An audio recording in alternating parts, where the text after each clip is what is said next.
రాష్ట్రంలోని వరి, పత్తి పంటలను కేంద్రమే కొనుగోలు చేస్తుందని వ్యవసాయ రైతు సంక్షేమ సంఘం కమిషన్ చైర్మన్ కోదండరెడ్డి అన్నారు.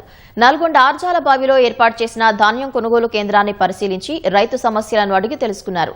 కొంతకాలంగా రైస్ మిల్లర్లు రైతులను ఇబ్బందులు పెడుతున్నారని చెప్పారు. ఏదైనా ఉంటే అధికారుల నుంచి ఒప్పందాలు చేసుకోవాలని, కానీ రైతులను ఇబ్బందులు పెట్టడం సరికాదన్నారు.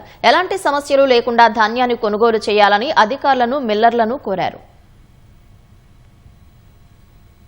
కొన్ని ఏళ్లుగా కేంద్ర ప్రభుత్వం రైతుల పక్షాన నిలబడటం లేదు. ఫుడ్ కార్పొరేషన్ ఆఫ్ ఇండియా ఏర్పడ్డ నాటి నుంచి కూడా కోట్ల రూపాయలు నష్టమైన రైతుల దగ్గర ధాన్యం కొనేది. బయల్ రైసు ఇంతుండాలి, రా రైసు ఇంతనే కొంటాము, ఇవన్నీ కండిషన్స్ ఈ మధ్య కాలంలో వచ్చినాయి.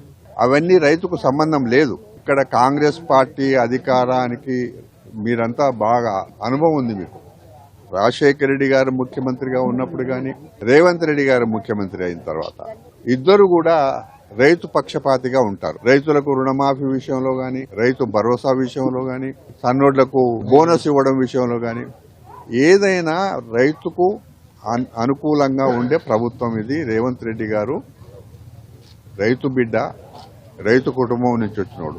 ఈ ప్రభుత్వంలో మిల్లర్స్ పెత్తనము నడవనే నడవదు.